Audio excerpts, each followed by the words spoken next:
On the coldest night of winter, a knock at the door changed everything.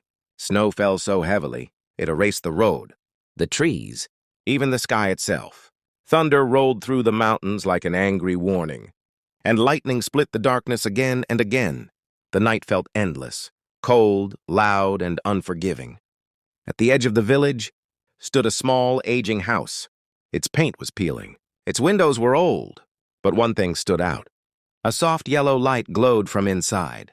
Inside the house lived Eleanor Whitmore, a 72-year-old widow who had lived alone for nearly a decade. Her husband had passed away, quietly in his sleep, and her only son had moved far away years ago. Swallowed by the rush of city life, Eleanor was used to silence.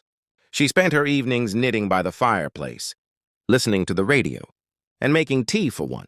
Her body was slower now, her hands thinner, but her heart still carried warmth the years hadn't taken. That night, Eleanor sat in her old armchair, watching the storm. "Through the window," she whispered softly, almost to herself. "Terrible night to be outside." Just then, knock. The sound was so faint she thought she imagined it. Then again, knock, knock. Eleanor's knitting needles slipped from her hands. No one visited her anymore, and certainly not on a night like this. She stood slowly, leaning on her cane, and made her way to the door. "Who's there?" she called, her voice gentle but cautious. No reply. Then she heard it, a sound that stopped her breath. A baby's cry, weak, trembling, almost lost in the wind. Eleanor unlocked the door and pulled it open. The cold rushed in like a living thing.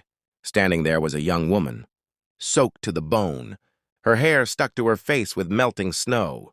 In her arms was a baby, wrapped in a thin, wet blanket, his tiny face red from the cold. The woman looked terrified. "I'm so sorry," she said, her voice shaking.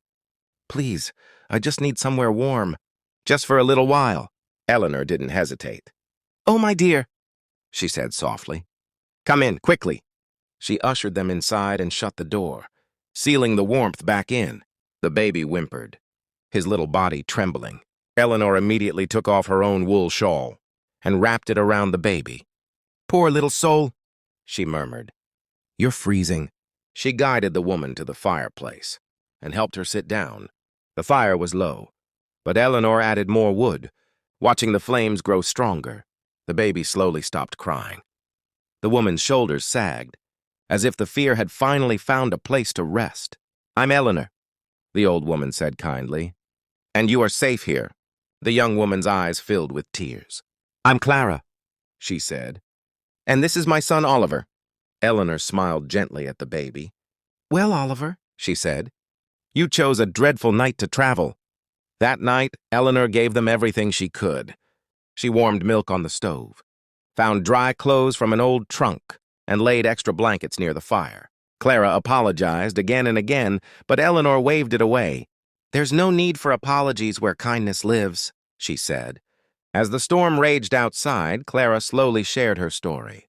She had been traveling to reach family after losing her job. Her money had run out. The bus stopped running because of the storm. With nowhere else to go, she walked, carrying Oliver through the snow, following any light she could see. "I thought we wouldn't make it," Clara whispered. Eleanor listened quietly, her eyes thoughtful.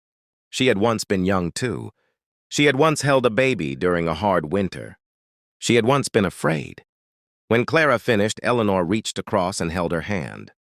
"You did what mothers do," she said. "You kept walking." Oliver slept peacefully now, wrapped in warmth. His tiny fingers curled around Eleanor's shawl. That sight stirred something deep inside the old woman. She remembered her own son as a baby, how he used to fall asleep on her chest, how she used to stay awake just to hear him breathe. "I thought my purpose ended years ago," Eleanor thought. But perhaps it was only waiting. The storm lasted all night. Thunder shook the house. Snow piled against the windows. But inside there was peace. In the early morning hours, Eleanor brewed tea while Clara slept nearby, exhaustion finally winning. Eleanor watched the baby rise and fall with each breath. She whispered softly, "You're going to be just fine." When morning came, the storm had passed. The world outside was white and silent. Clara woke with tears in her eyes when she realized she was safe. "I don't know how to thank you," she said. Eleanor smiled. "Live well," she replied. "That's thanks enough." Before leaving, Clara hugged Eleanor tightly. "You saved us," she said. Eleanor shook her head gently. "No," she said. "We saved each other." As Clara and Oliver walked away toward a clearer road, Eleanor stood in her doorway, watching until they disappeared. The house felt quieter again. But it no longer felt empty. Eleanor returned to her chair, wrapped herself in a blanket, and looked at the place by the fire where the baby had slept. That night, during the worst storm of winter, she had learned something important. Even when life takes many things away, it can still leave you with the power to shelter another soul.